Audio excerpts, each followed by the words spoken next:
Hello, welcome to Off Track, a motorcycle racing podcast. I'm your host, Dave Neal. I'm absolutely delighted to say, in the heart of leafy Cheshire, 9 times TT winner, TT Formula 2 world champion, the great Charlie Williams. Charlie, welcome to Off Track. How are you? Welcome to my house. I'm doing fine, thank you very much. Yeah. Just got back from yesterday. We're doing, on Sunday, doing the London to Brighton run, which we completed in about 6.5 hours on an 1899 car called the Dokaville with a twin-cylinder De Dion engine in.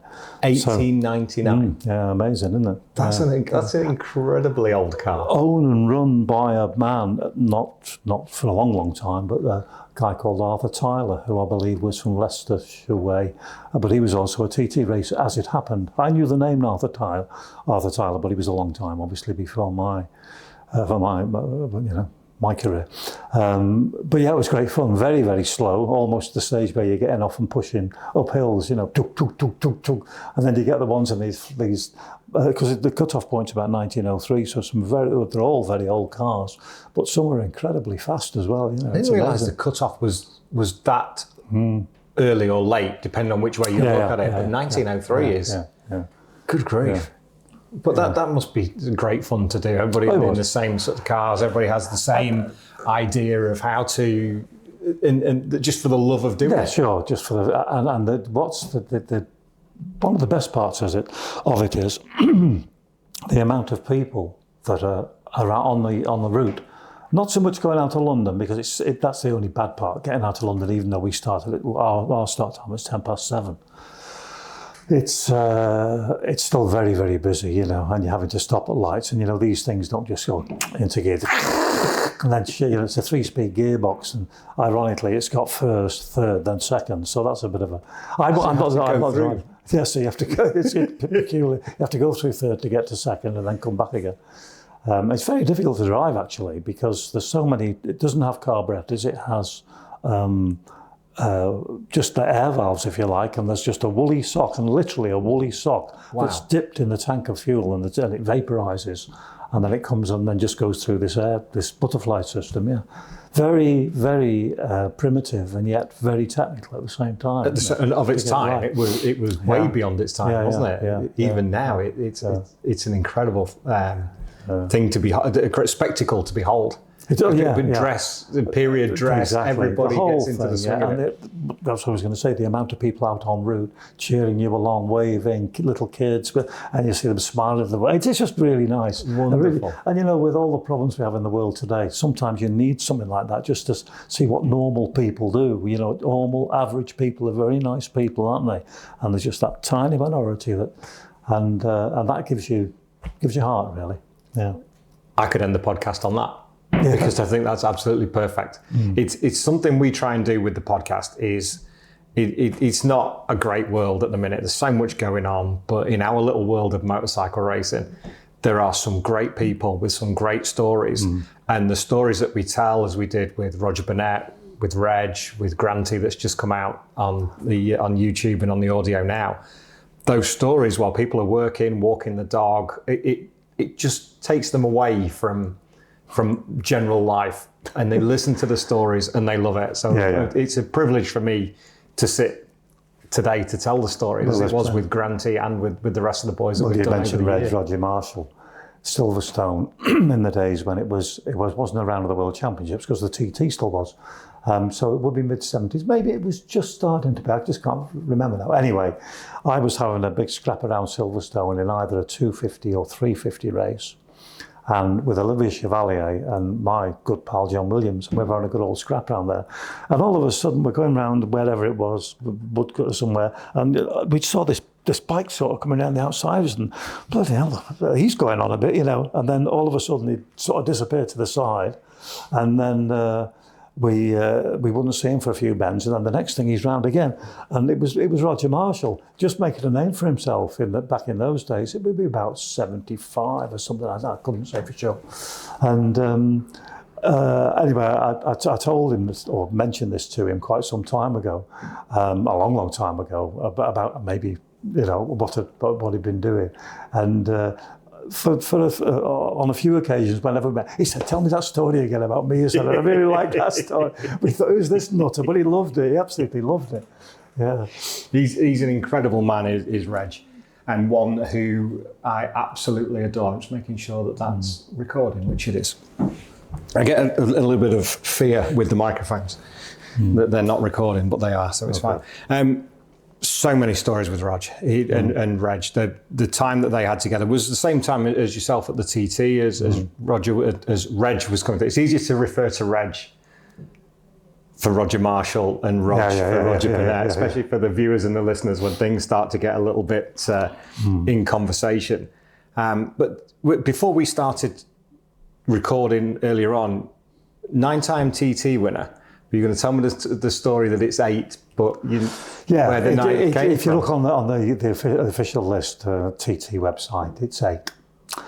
And the missing one is the production race 500 class in 1975. Honda had a big push with their dealers to anyone that was interested in racing of the dealers, right, come on, we'll back you on this. And they gave us those horrible green leathers with a yellow and white stripe round, and we were on a CB500, and both Eddie Roberts and myself were riding it, and we'd from the outset we were so busy in the Isle of Man with the Yamahas and stuff. I mean, the Isle of Man is a lot of work, even now. Well, maybe particularly now, I don't know, but in those days you'd have the engines up and down on the 2 strokes, and you'd be busy. And Alan Dugdale said to us, who was boss of the business, he said, look, we've only got 1 practice session tomorrow. You've got to get out on this bike. Yeah, but we're busy. Anyway, we did 1 lap a piece on it. It had a left-hand gear change. It was a horrible thing to ride. And but we did it, you see. And we were running, I don't know, 4th or 5th in the race early on. In fact, I was looking at a clip not that long ago, and it said the commentator at the bungalow said that he thought Charlie Williams was going to pull into retire. He was going that slow. Anyway, as we got more used to the bike and built up the speed, we started moving up a little bit. And when I handed over to Eddie, we were second. And I remember I said, right, Eddie, just give it everything because we can win this. And we did. And I said to Eddie, only in the last 12 months, I said, Ed, how many TTs have you won? He said, 1. I said, what's that? He said, well, you know which one it is. I said, so you class that as a TT man? He said, bloody right I do. I said, yeah, well, seemingly the organisers of the TT website don't, but I've never changed it. It's always a good talking point. It's really. Absolutely right. So how did it get started for you with the TT and the affinity with Yamaha? Well, maybe go back to the very beginning of how did I get started to race motorbikes. Holton Park is on my push bike from where we are sat now, and I'm not a big cyclist. I can be over at Holton Park in 15 minutes from here.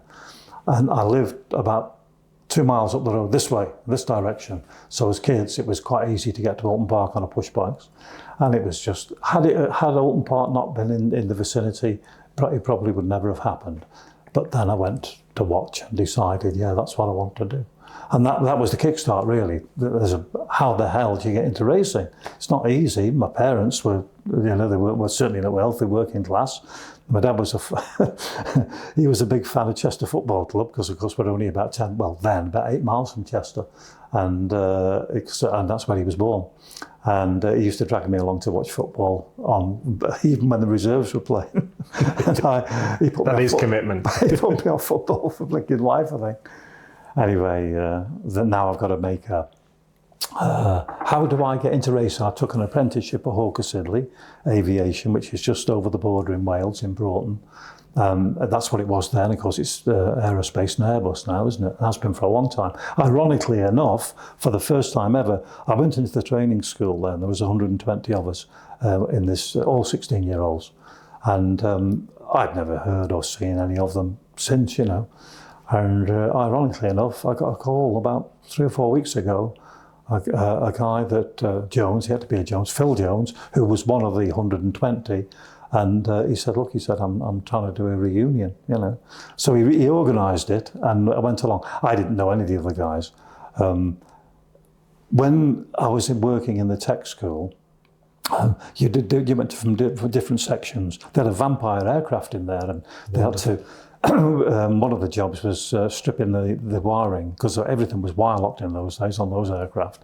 They'd strip it all out and rewire everything, and then they'd come and inspect it. And there was jobs like that, and then, you know, anything that, probably about, you were going to be working on airframes, so a lot of riveting, drilling and all this sort of stuff. And at the end of it, they posted the jobs that were available in the factory: airframe fitters, fitter turners, tool makers, all these different things. And I'd been down in the factory a few times on errands, and it was an assembly line, and it was windy drills, the rivet guns going. And I thought, crikey, I don't want to be working in here. And there was one job vacancy in the transport, in the garage, looking after the trucks, cars and all that. So I applied for that and got that. And then I carried on working there that was 1966 until 69. And I had my very first race in 69. I'm jumping the gun a bit here, but I'd had my first race on a G50 at Snetterton. And sadly, I was working just before I left Hawker Siddeley and go to work at Dugdale's, who's a local, was defunct now, in 1991, I think.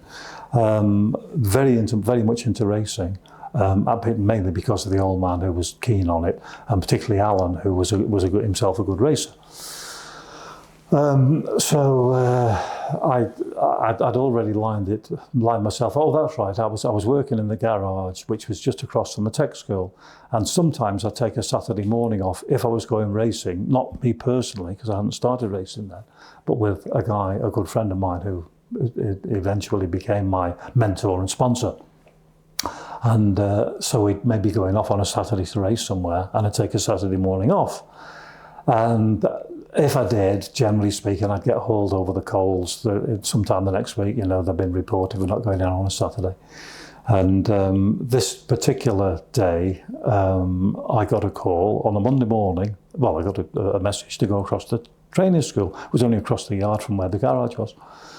And I thought, that's strange, you know, they don't normally, I've not had a Saturday morning off for a while. What's this all about? So I went across, and normally you'd sit and wait outside the boss's office. This time, you know, just to make you stew a little bit. And this time I got ushered straight through, and he said, sit down. I said, yeah, what is it? He said, I've got some bad news for you. He said, your father's just died. I'd been speaking to my dad 2 or 3 hours earlier over breakfast, and anyway, he'd been working. He was a builder's labourer, my dad, and he collapsed at work and had a heart attack and died. So he never, ever saw me race. And okay, he was big into football, but I'm sure he'd have been very proud if he'd have seen me race, you know. So that didn't happen. Anyway, I decided then that the money wasn't being very good as an apprentice there, and things were a bit tight at home, so I went and got a job at Dugdale's. But it was a bit of a plan, really, because I knew that Dugdale's were into racing, so maybe that's a way of getting in. And eventually it turned out to be just that, and not most, but a lot of my TT wins were on machinery owned by them, you know. My first Manx Grand Prix, I was on a TD1C Yamaha, which belonged to a guy called Alan Steele. Alan had been a good Manx competitor for quite some time, but never actually won the Manx, and had a lot of breakdowns. I've just been looking at I should have fetched to show you actually a list of the retirements it was the 1979 Classic TT. There were about 30 finishers and about 60 non-finishers. You know, it's just amazing just how. And when I look at the amount of bikes, the amount of wins like someone John McGuinness has got, and how many races he's done, it's no flipping wonder, really. I'm not decrying John's ability at all, but you know, we were. Well, roughly speaking, I had about 50 starts, 30 finishes. So that's what, you know, and I bet John's maybe I bet you could count the amount of non-finishes on one hand out of how many starts, 100, wasn't it? James Hill, yeah, he's done 100. He did his 100th start in 22, didn't he? That's right. For the Superbike race. And James Hillier is very similar. He's done 80 odd races, and I think his finish rate, I think, is well up into the 90%. Yeah. Because of how he rides, but the attrition rate is so much lower these days. Oh, absolutely. When I was looking through and looking through your results on the TT website, and you could see the attrition rate of how many didn't finish for whatever reason, whether it was broken chain, but sometimes simpler things like a broken chain, which doesn't seem to happen now. No, that's right. And just small things, but that's it. The race is over. Whether it's up on the bungalow, whether it's down at Ramsey or at Ballaft, wherever. It soon knocked people down. Yeah, in fact, I only had chain trouble once, and it's 1976, which was a terrible TT for me. And I'll run through 76 because I had a contract with Honda. Well, now let's go back to 1973. I won my first TT 50 years ago, 1973, the 250 race. I'd finished fourth the year before in my first TT behind Phil Reed, Rodney Gould and John Williams. I was fourth. That year, that was my first TT. I had 6 races. I finished 5 of them and had 2 podiums out of that. So that was a pretty good start to my TT career.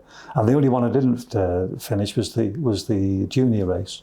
And in the junior race, Mick, we were just talking about Mick a little earlier, weren't we? It was Agostini's last TT. He won the race. I was leading the race from start to finish. Phil Reed was lying second on the other 350 MV. Mick was lying third and I was lying fourth.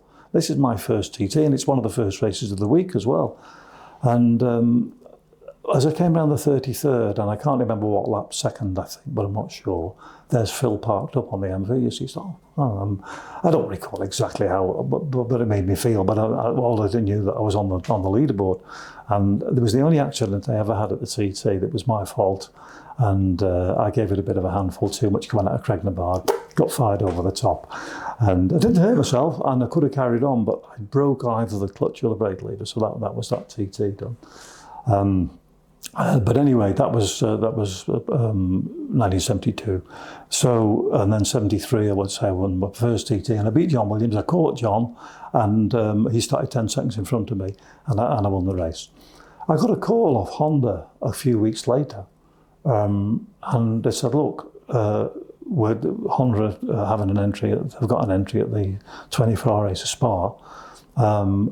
And John's the rider, he said, but the co-rider, and I can't think who, or can't remember who it would have been, but whoever it was that injured themselves, and he said, "Would you be interested in doing it?" So I said, "Yeah, that's great." I'd only been abroad once before, and that was to race into Bergen the year before in Holland. I said, "Yeah." I'd never ridden a 4-stroke, but nevertheless, it's a big opportunity. As opportunity comes, you say yes to everything. So. I was riding then, this was 1973, and Dugdale's had a year out of sponsorship. So I was riding for a company from Manchester called Derek Johnson Motorcycles, who were on Deansgate, or just off Deansgate in Manchester. And Derek was a lovely fella. The whole family were nice. Tommy, he was Derek's dad, and he was a larger-than-life character, And so they were sponsoring me, and they were taking half the prize money and start money, which is fair enough. So I told them about doing this race in Spa. So Tommy said, "How much are they paying you?" And I said, "It was about 200 quid, it was nothing really." I said, £200. Oh, he said, "Who are you dealing with?" He said, "Well, there's a man called Alf Briggs." I said, "He's an English guy, obviously, but he's been with Honda." Alf was with Honda when it was called Hondas, and it was in Nottingham or Derby. Alf was from Derby. And I said, he's our boss. And he was he'd done quite a bit of competition himself. I've raced at Donington pre-war and all this. And he was a hard charger by all accounts, quite softly spoken and all this. And Tommy was larger than life, second-hand car dealer from Manchester, gold bracelets, and always had a fag on and all this. A bit like, what was he called? Minder, Arthur Daly. A bit like an Arthur Daly. Yeah. And he said, "Well, who are you dealing with?" I said, "Well, it's a guy called Alf Briggs." And we were up at Derek's house, and they had the bikes in the workshop there at Derek's. He lived in just outside of Manchester, Wilmslow. And he had a phone in the garage. And Derek, we'd be meeting Tommy. He didn't used to drink, Tommy, but he smoked like a trooper. And he had a coffee jar, Maxwell House coffee jar or something like that, and he was a pretty good engineer, and he'd be doing the crankshaft, and he'd be smoking one fag after another. He used to see this thing absolutely full of fag ends. Anyway, he got a phone in there, so he said, "Who's this guy? Who are you dealing with?" So I said, "Alf Briggs." So the two completely different characters. And he said, right, have you got his number? I said, yeah. He said, Derby number. Yeah, so I phoned the number. And I heard the phone ring, and then I heard Alf, hello, this is a very, very quiet, docile voice. Oh, Alfie baby. I always say, Alfie baby, how you doing? I'm Tommy Johnson. Anyway, straight away I had a chat with him. I can't remember the details. All I remember was he got my money doubled, which was great. Incredible. Except they took half of it. So he got his 200 quid, you got 200 quid, he got 200 quid. That's it. And the only one that really benefited from that transaction was John Williams, because he got his money because they couldn't double my money and not double his. So when he didn't have to pay anyone, you see. Without sharing it. Yeah, anyway, I'd won the TT for them. I had a good season riding for Johnson's. It was great. But at the end of the year, they wanted to, well, it was Tommy's idea. I think Derek would have been okay about it, but he reckoned because I was riding their bikes, I should be giving him half the Honda money as well. Well, I didn't agree with that, so we parted, and it was okay. But it was a pity really, because I like riding for them. So we went to do the 24-hour race, John and I, and Tommy had been looking round to try and get some sponsorship, you see. And he did have a go, fair dues. And there was a drink that was on the market then called Dynamo. And it was something to do with Lucozade. It was like, when you drank it, it was bloody horrible. It was like drinking gloopy, flat Lucozade.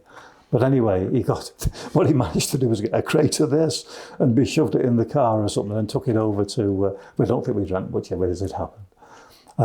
So Spa is, this is the old Spa, the old long track. A lot of it through the forest, and pitch black dark. The start and finish area and pit area was quite well illuminated and down into Eau Rouge. Then you just disappeared into the darkness. And okay, the next fast corner was Bourneville, what they used to call the Cocos, downhill, probably about 120, 130 mile an hour corner, and a string of sort of 40-watt bulbs on the outside, and that was it. And to make matters worse, this bike was fitted with 2 CBA spotlights, but we were only allowed to use one. In fact, I've got pictures of it. They put a cap over one because it wasn't wired up anyway, because the generator wasn't powerful enough to keep it going. So I remember doing the night practice and thinking like it was an eye-opener, it really was. So we'd done all the practice, we'd done the fuel, checked the fuel stops, we'd done that practice, rider changeover, everything. And this is complete. John had done a bit of endurance, not a lot, but he'd done a bit. He was about 5 years older than me, John. So we're having dinner on Friday night after we'd been on this night practice and stuff, and we sat round a table, and Alf said, look, things are going really well, boys. He said, but Charlie, when you come into the pit, just be careful, because you might get oil down, you might get fuel down, and at Spa it's like this in the pit area. Absolutely, yes. And but I'm Charlie Williams. I just won my first TT. I'm 22 years old. Yeah, Alf, okay. And then wanted to start. All right, don't worry, Alf. So, and this picture it was only sent to me this year. Yeah, it was sometime earlier in the year. Oh, it's a set of pictures actually, and it's at Spa, and the very first of this series of picture is John leaning down with he's just on the rider change, and he's helping to pick the bike up, as are the mechanics on the other side, because I've just come in for the rider change. You can't see me. So if I showed you said, well, where are you, Charlie? I've landed at Alf's feet, slid to a halt. And literally, I thought, as I was sliding down the track, I thought, you pellet, that's it, you've blown it now. And that little chance you had with Honda, it's gone, And I didn't even dare open my eyes at first. I opened my eyes, and Alf is looking over at me like that, just shaking his head. Anyway, fortunately, there was no damage done. We finished and we won.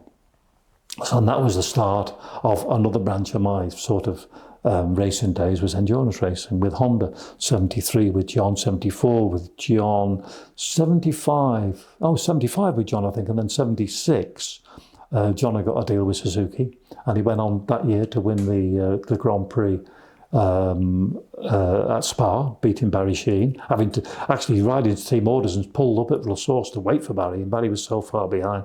Oh, he thought, bugger it, I'm going, and he won it. So he was very good on fast circuits, John. So, and then Stan John actually took Stan Woods' place in the Suzuki team, and Stan got signed up by Honda. So Stan and I we were a team right from through then till 78. And the last race we did was at 24-hour race was at Paul Ricard, I think. Yeah, Paul Ricard. We finished third. But we won Barcelona, we won Nürburgring 8 Hour. And then Stan was injured for a while, and a guy called Gary Green was our reserve rider. Gary was good, but he wasn't quite as good as Stan, so we had a couple of runner-ups rather than.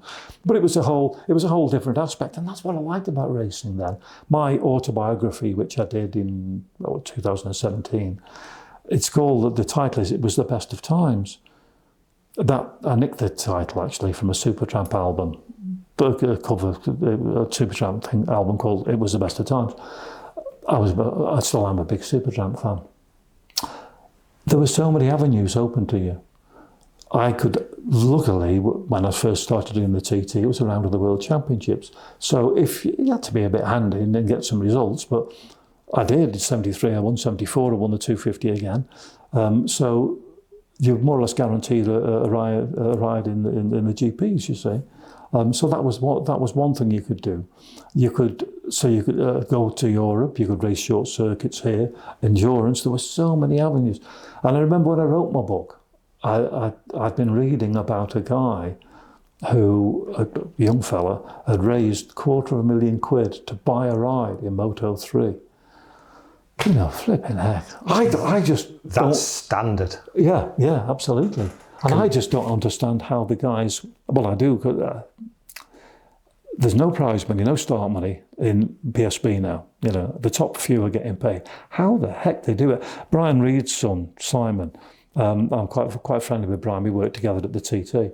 And he tells me just how, what it costs. And fortunately, they just managed to scrape enough money to do it. And yet the grids are quite full, aren't they? You know, it's 40 odd bikes, especially in the sport classes. There's 40 odd bikes. At the start of the year there is. And it's some fall by the wayside as the season progresses. But there's been times in recent years where they've had A qualifying and B qualifying because there's so many entrants. Yeah. And I don't know how, especially in economic climbs these days, I still think there's going to be a little bit of a come down from the last few years where the money isn't quite there. It's getting harder and harder to raise the money to go racing because unless you have a career path, you're kind of paying for someone's hobby. And it's really expensive. But it's the beauty of putting people on track so we get to watch the boys and girls do what they do. But as the further up the pyramid you go, as you've experienced, the tighter things get as you get to the top, and you have to have that drive and ambition to get there and the talent. But going back to what you said, when times were as good as they were, you could ride for Yamaha at the TT, you could ride for Honda doing the endurance side of things. There weren't the manufacturer ties and the commercial aspects that there are now, which make things so difficult. Yeah, absolutely. The downside of that was that our biggest adversaries when we were racing with Honda were the team of Honda France, Christian Leon and Jean-Claude Chemerin. They were a class act. They were really good. But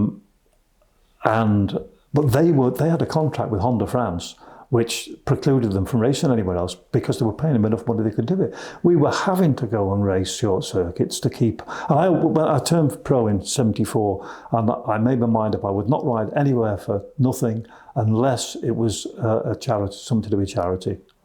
So if you ever saw Charlie Williams on a racetrack, he was getting paid, and Stan the same.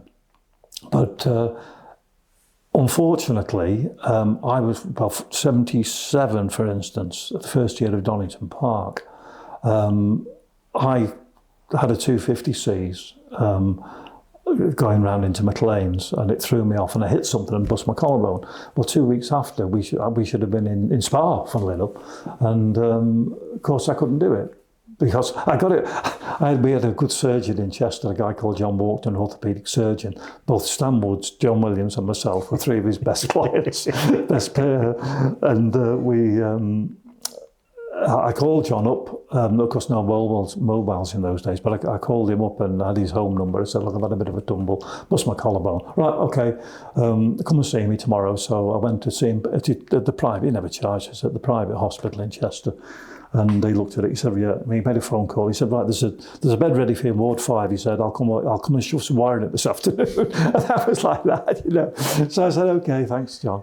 Anyway, he came and did it, and it was sore. And then Gerald Davidson, who was the boss at Honda, got in touch. He said, look, you've had this tumble. He said, how are you? I said, I'm all right, I've had it repaired. He said, well, you're at Barcelona next week, and, you know, what do you think? I said, yeah, it'll be all right. No, he said, I'm not so sure. You better come down to London. We'd better see one of our doctors. So I went down to London, and Gerald took me to Harley Street to this doctor. And he was dead right. He said, look, mate, you know, and I would have let the side down, you know. And there was only 2 riders in those days, you know. We didn't have 3 riders like they have now. So I had to pull out of that one, you know. So, and then Stan had an injury somewhere. And again, you know, so we couldn't make enough money out of the Honda job. If they'd have paid us like another 50%, we could have scraped through probably. Yeah.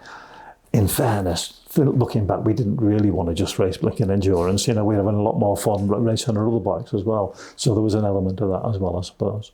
Going back to 76, so we're at the TT, and there's around 1,000 kilometre race at Mugello, the weekend of TT practice, end of practice, beginning of race week.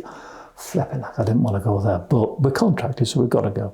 So we flew out on a private flight from Manchester, from Ronaldsway to Manchester, took a scheduled flight down to Milan. My old mate Alf Briggs picked us up in his little Honda Civic, and we drove down to Mugello.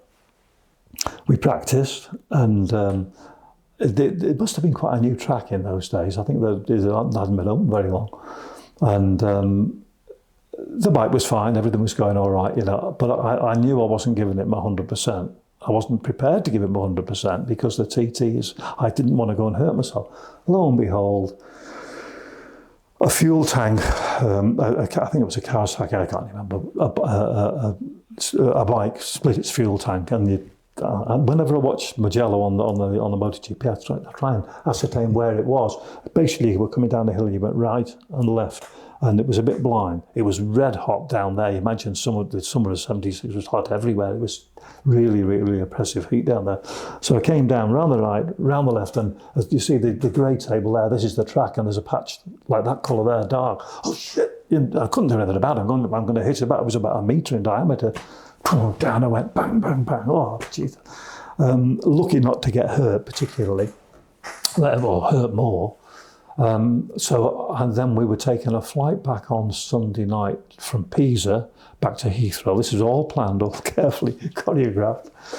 And then go from Pisa, to Heathrow. And then we had a pal who was a pilot working out of Liverpool Airport, a guy called Bob Keane, and he was working for Sangster for Vernair. Vernair had a few small light aircraft at their disposal because as well as other things, Vernon's football pools, hence the name Vernair. Yeah. That's why the pilots, Bob was sort of number one pilot for them, and he used to fly Sangster round to Northern Europe and places with his horse racing. But so there were a few aircraft there.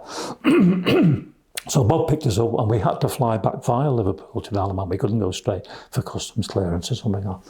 And so John Williams is waiting for us in his car down at Ronaldsway. Not so much for Stan, because Stan's not. The race on the Monday morning is the 350 Junior, which I'm number one, starting with Jack Finley.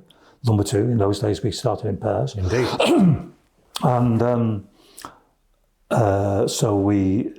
But Bob flew down, picked us up. We went, landed down in Liverpool, and I'm sort of aching a bit as well. I've knocked myself around quite a lot. I didn't break anything, but I'm pretty heavy. And the next spoke in the wheel was Ronaldsway's closed because it's foggy, fog bound, so we can't take off.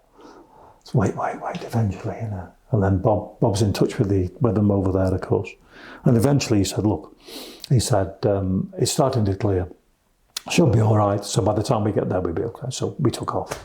So now we are flying over Wallasey, over just about to go away from the coast.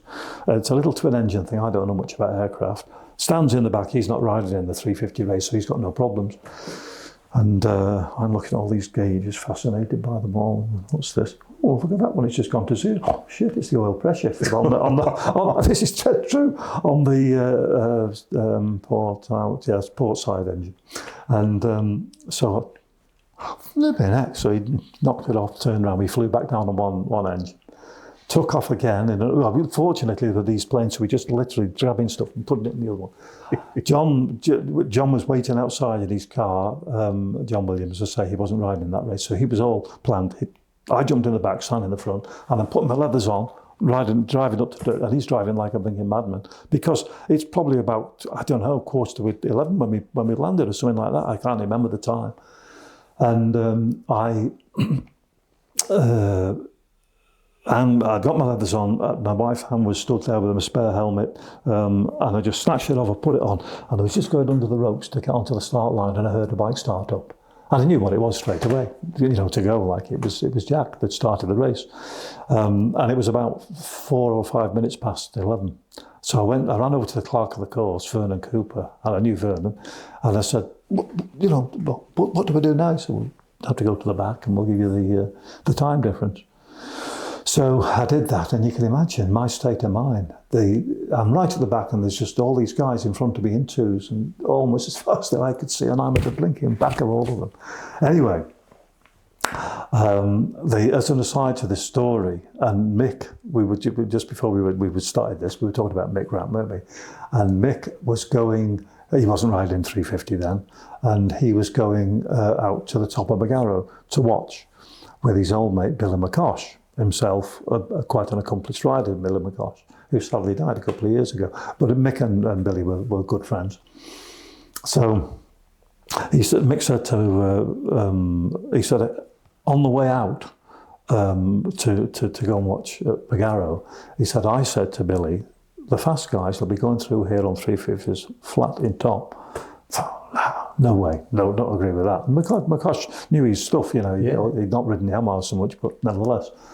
And he said, well, you'll see. And on the first lap, the mix said everyone came through, and the likes of Chas Mortimer, Tony Rutter, Derek Chatterton, Alex George, all those guys, Tom Heron, all those guys you'd expect to do it. Not one of them did it. And he said as the numbers got higher, they were getting slower and slower. Yeah. And then it gets to the point where they're changing down a gear. He said, and you came through, he said, you never lifted your flipping head. And he said, just prior to that, McCosh had looked at him a couple of times, and with them getting slower, he said not a word was spoken, but it was just a look that McCosh gave me saying, flat out. He said, and you did it. Anyway, I came through. At the end of the first lap, I was lying second on corrected time, having to get past all these flipping slow riders. But that was pretty good. On the second lap, I think something failed, water pump, I think, and I stopped on the mountain. Yeah, another one where... the attrition rate again. Oh, crikey, I mean, I've had that many breakdowns. Okay, whether I would have won that race, it was too early on in the race to say, but there was a good chance. Absolutely. So now we get to the last race of the week, and I haven't won. I slipped off my 250 at Waterworks. For some reason, we had a sticking float on the bike, and Tom Heron and I were having a good old race for the lead, and Tom was right. I remember seeing Tom at the morning of the race, and he looked all dishevelled and stuff, and I said, all right, Tom, hi. I said, we were good friends, Tom and I. And I thought, Christ, he looks rough. I don't think he's got a count today. They were looking the way he is, I got my first signal down, still I think lap one. I expected to see 1+, and it's 2 minus, 2 minus a couple of seconds. So we were having, and it was a bit damp under the trees and stuff. It was a bit hairy, really. And so we're having a good old race. Where I fell off, it was nothing to do with the damp under the trees. It was the second one at Waterworks, and it was dry there. It was fuel on the back tyre. Oh. So I didn't finish the 250, broke down in the 350 whilst in a good position, get to the end of the week, and I'm going towards Ramsey on the last lap, and I'm lying third in the big race. I ain't going to win it. Then I thought, bloody hell, I've won in 73, won in 74, won in 75. I'm not going to win. I'm not going to get a TT, but it's all right talking about podiums, but you only want to be one place, and that's on. You know, you don't want to be the first loser, do you? You want to be the winner. Anyway, so we went to Parliament Square, right, left, and the flipping rev counter, something like that. Chain had come off. Oh. So they're out on the side. You mentioned chain. This is how all this started. Yeah, the chains, yeah. The chain came off. So I was putting the chain back on, and I managed to put it back on. And of course, I lost my third place to Tony Rutter of all people. I finished fourth. So that was probably one of the worst years I ever had. Back on winning form again in 77. 78, I didn't win. Chaz finished. Chaz beat me in the 250 race. It was quite funny. Chaz was always a hard man to beat. He was good. He was a good rider. But I'd like to think I generally had the measure of him. But I certainly didn't that day. He rode really well. When I published my book, I had my book published, I went down to Silverstone to the first round of the BSB. I just had a few copies with me. And I've got the book, like this, you see, and I'm showing it to someone. And Chaz came over, you know, Chaz, I don't know if you know Chaz very well, public school and all that. He's a great guy, a really good guy. I love Chaz. What have you got there, Charlie? I said, it's my autobiography, Chaz. Oh, am I in it? But I haven't got one to show you, but I've got one in there. I said, yes, you are. And I turned to the picture page, and I've won the race, whatever it was, and he's on the right-hand side, you see, and could have been Mick, I think, on the left-hand side. And he said, well, that's an unusual picture. I said, why is that, Chaz? He said, well, it's normally me in the middle. So I turned the page like this. I said, oh, look, there you are again, Chaz. You're on the other side this time. And I love that banter, you know, all those years ago. And my pal, Mike Fadler, who I've been racing at Goodwood with and stuff on Rudges and Nortons and stuff. He's only 3 miles down the road, Mike. And he's got pictures and stuff. It's nice. He's got a lot of pictures of Stan and I, because we're local guys, you know. He's got loads of motorbikes, particularly Rudges. He's got Yamahas. He's got cars, classic cars. It's fantastic. And it's really nice because everything is, there's a lot of detail going on, but it's just got a nice feel to it, you know. Yeah. And well, there's a picture. He goes through what he calls his shed, some big, massive workshops there. He goes from this shed into the next one, and there's a picture there of Chaz and I at Ramsey Hairpin, and we're sort of going in together. He's just behind me, you know. And I said to Mike, I said, you're going to have to take that picture down. It hurts me every time to like. And then Mick, a story about Mick. Now, I know you were saying you've just done one with him, a podcast, but in 1973, I think, no, 72, 73, we were invited to go and race at a place called Rungis in Paris. Now, I think maybe if he had mentioned this to you, he hasn't. No, this right, is so we get out there. But I was riding, did a few races along with Stan on Eddie Crooks's 500s and TR 500 or whatever. So we're going out to the race at this place, Rungis, and with Bill Smith and John Williams, who are both riding 750 Hondas. So we've got a transit van. It's got 4 big motorbikes in it. There's Bill Smith, it was Bill's van, his sidekick Steve Murray. There's Stan, John, myself, and a guy called Bob White, who was also a mechanic for John. And we're all crammed into this van, and off we go to Rungis, which was by all the airport. It wasn't a racetrack. They'd just made a racetrack around the periphery. Imagine this whole thing. It's still there. Funnily enough, I saw a program on it a few years ago. It's a wholesale meat and fruit and veg market for Paris, you know, wholesale. So all those restaurants, hotels and stuff, that's where they're getting the stuff from.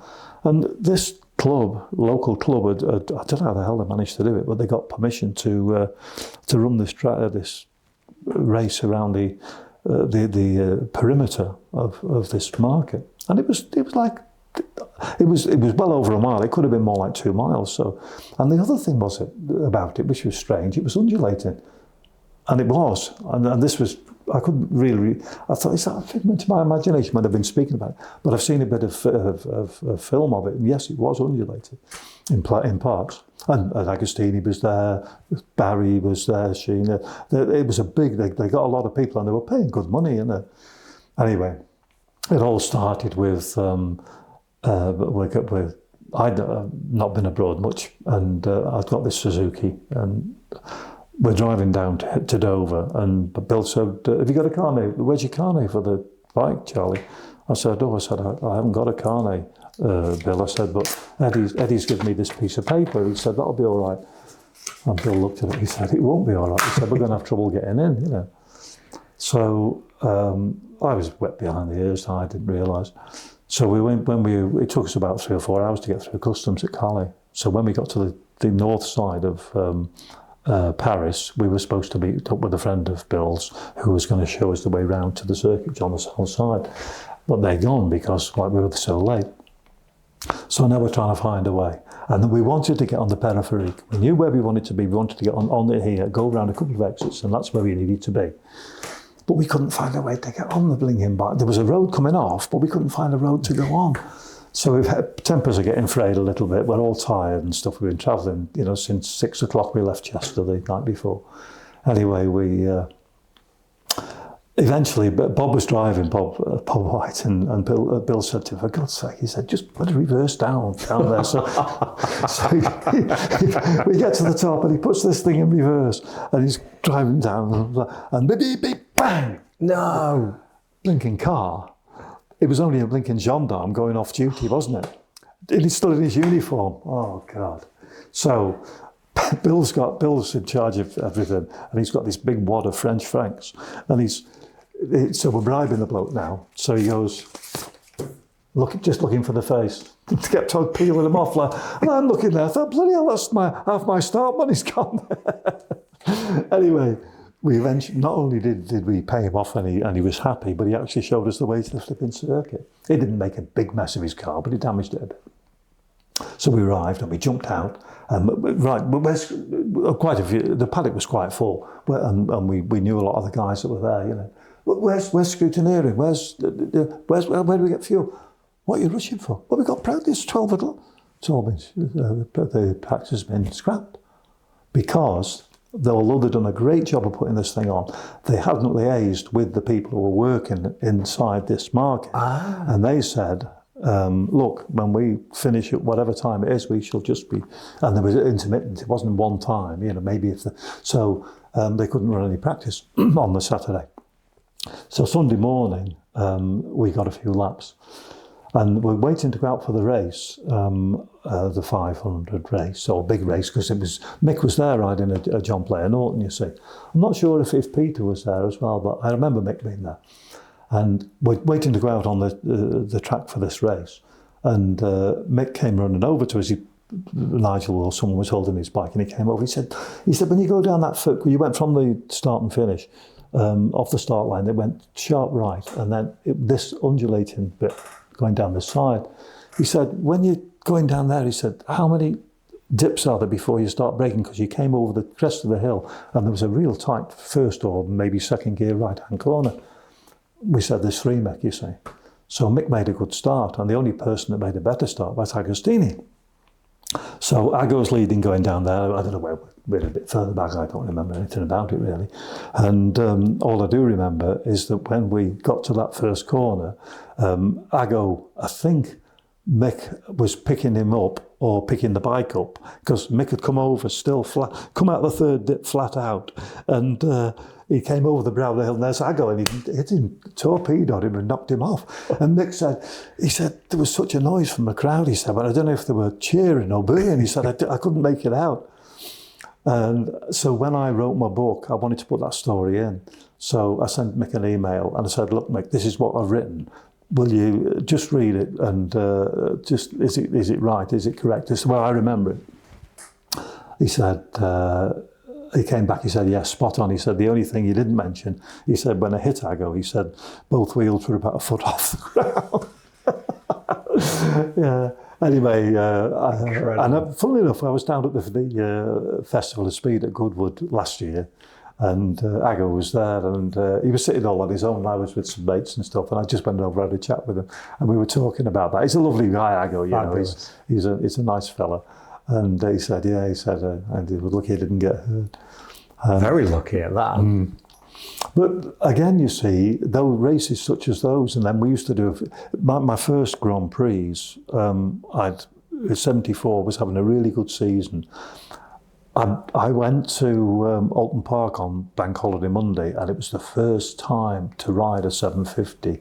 Doug Dale supported TZ. There were a 700 engine, but they told them a 750. Those first ones were just 700, 350 cylinders basically on top of a big crankcase.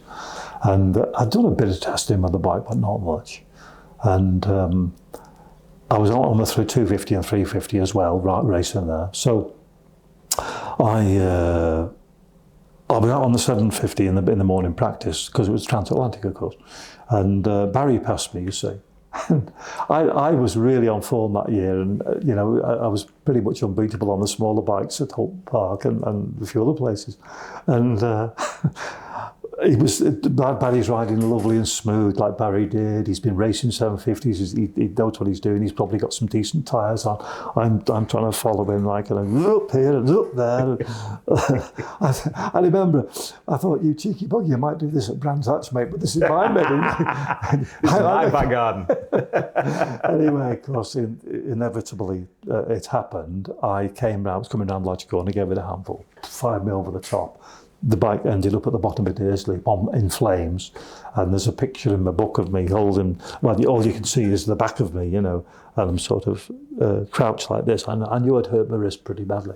I guessed it was a bit more than a sprain, but I didn't know.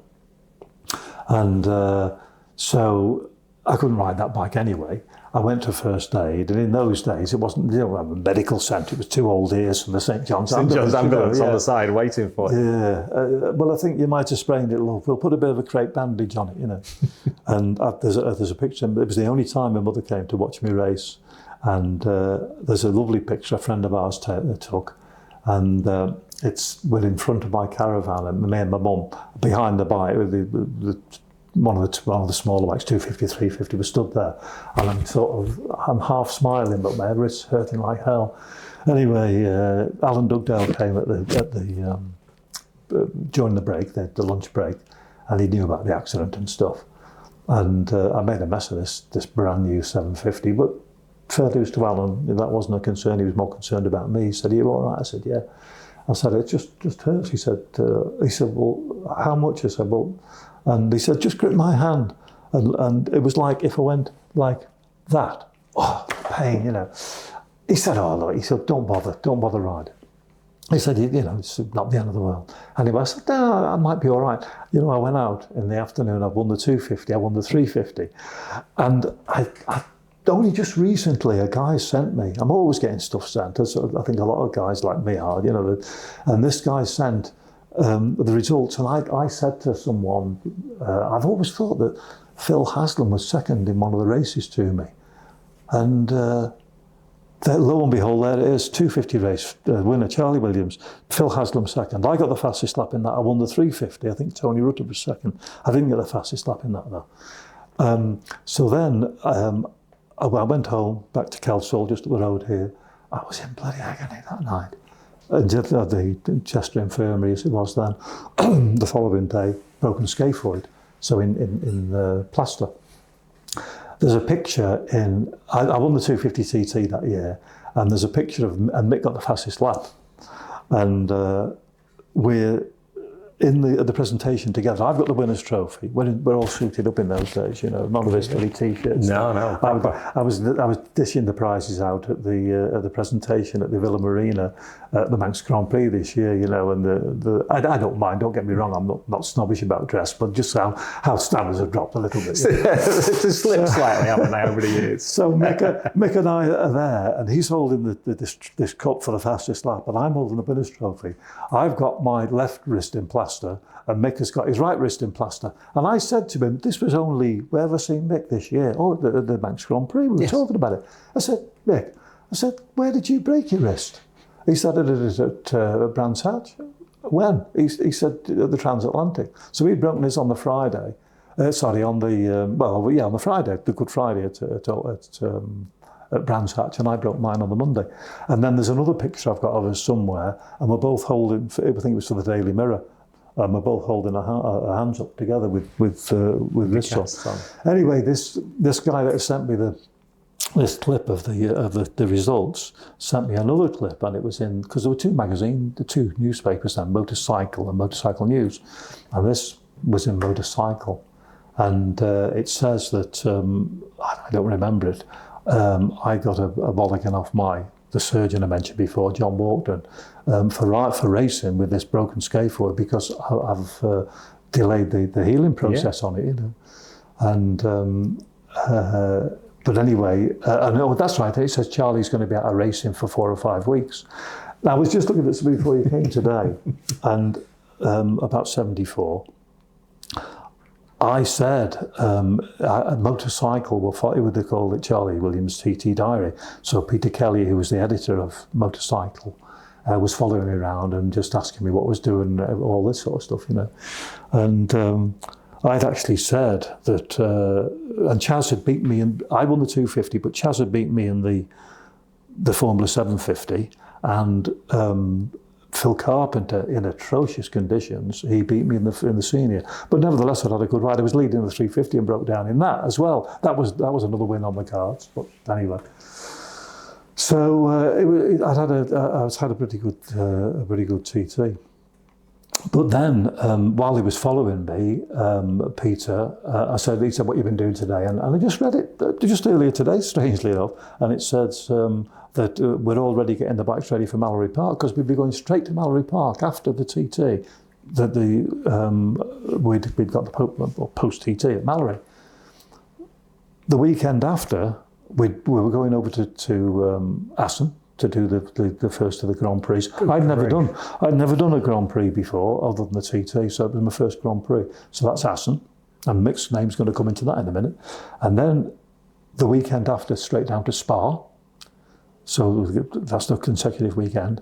Back to Zandvoort for an international race on the next weekend, and you could earn a few quid there. Yeah, sure. You could hardly make enough money out of Grand Prix to pay your travel expenses. So Zandvoort, the weekend after, to Finland for the Finnish Grand Prix, the weekend after, Sweden for the Swedish Grand Prix, then over to Finland for the Finnish Grand Prix de Matra, then back, drive across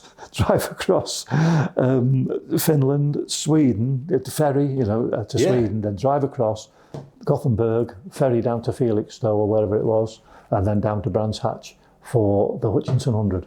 All consecutive weekends. So we've got the TT, we've got the post-TT, we've got Assen, we've got Spa, we've got Zandvoort, we've got Finland, we've got Sweden and Brands. 8 weekends, consecutive weekends. And the Hutchinson, Brands was reversed, wasn't it? On the reverse direction. Initially on the first couple I did 74 and 5, on the small circuit and short circuit, but the last one was 76. That was on the long circuit.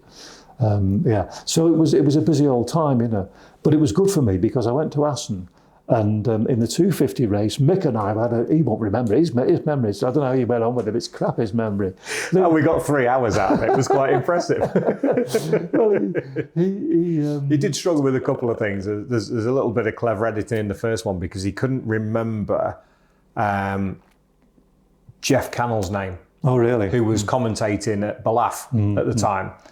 Who I guess was he the guy that was chastising you, saying that you were looking slow over? Oh no, that was a bungalow. No, was that the bungalow? That's different. Yeah. But yeah, he struggled with that one. But then the rest of it, he got into it in the stories. Well, him and Chaz are pretty poor on the memories, and I think they regard me as being memory man because my memory long term.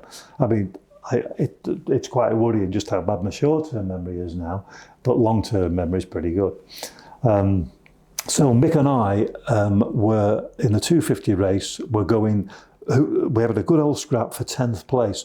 When I look at the time, I was disgusted. Really, 10th place, bloody hell. But when I look back on it, it's my first Grand Prix, and obviously Mick was no slouch.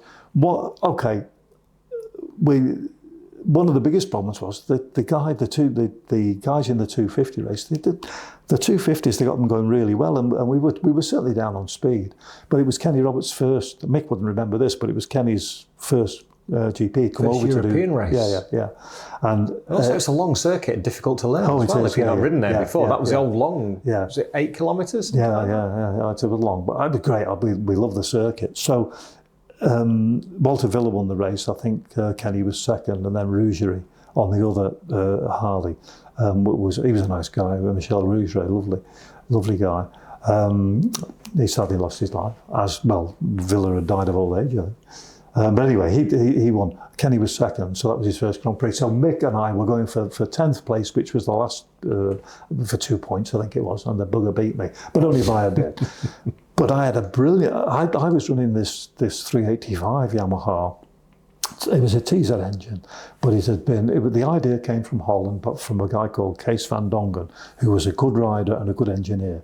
And he took the teaser 350 engine and changed the crankshaft to use the crank out of the previous model, which had a longer stroke. And I won't go bore you with all the details, but by the time he'd finished it, it was 385cc. John Williams had one, I had one, Billy Guthrie in Ireland had one. We did it ourselves, a good friend of mine named Roberts, he did our one for us. And the bike was quite good. It wasn't an awful, in fact, when we put one on the dyno, because I just showed you that old car I've got in the garage, well, I swapped that for the 385. And when we put the 385 on the dyno, we'd never had bikes on the dyno back in my day, never. But more latterly, of course, there's quite a few dynos in the vicinity, so we put the one on, and the 385 showed no more. Well, in fact, it was considerably less horsepower than a current 350, but it made good torque. Anyway, I've actually in the 500, Aggo won it. Phil on the Yamaha, Aggo gone to Yamaha then. Phil was second on the MV. Tepi Lansavori was third on the other Yamaha, and Banera was fourth on the other MV. 4 works bikes. Well, I finished fifth.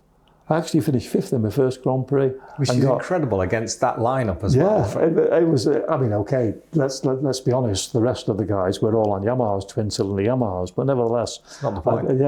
So, and then when we went down to Spa for the following weekend, bearing in mind I'd done a 24-hour race the year before, I knew the course like the back of my hand, because I knew it almost with my eyes shut. You had to do when you were racing around there in the dark with one bloody headlight.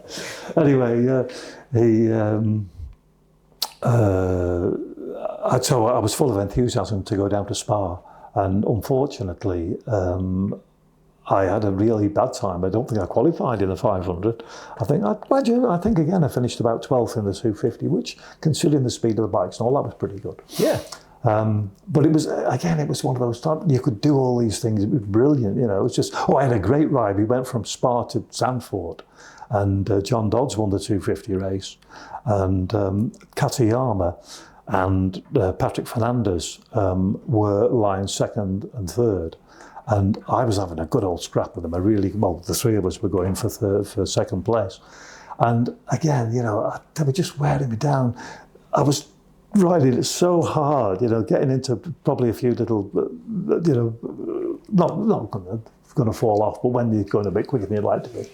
And on the last lap, they'd started to pull away, only about twice the length of this kitchen. They started to pull away, it's all through the sand dunes, Zandvoort, so you're going up, down, over hills. Yeah. When you went around the back of the pits, around the right, tight right, and over the top. And I came over the top, and there was a back marker, and they were just in a position where the back marker caught them both, and I just sailed past all 3 and finished second. And there was a great picture of Mick and I, actually, in that Mick, because Mick finished about 5th, I think. It's funny, it's only when I look back and just realise how many races I had with Mick. I was telling you before we started this about one at Alton Park in the pouring rain on 350s, and I'm leading the race, made a good start, and I was pretty handy in the wet, and Mick was a good wet weather rider as well, and I'm leading by quite a way, and then as I'm going round SO, that's what Shell is now, or used to be known as, coming out of there, and there was a bike coming round Island Bend. And then the next lap, whoever it is, and then I realised it was Mick, and he caught and passed me.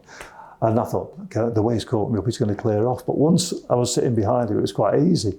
And Oldham Park being my local track, I knew the places where I was going to pass and stuff.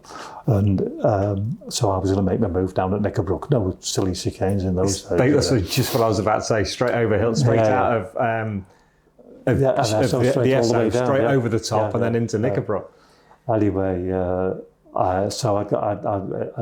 got a few laps to go, and I just sat behind him. And we came out of Cascades, and we're going down towards Island Bend, and he's going like this. And at one stage he did it, and then he looked behind, and I went.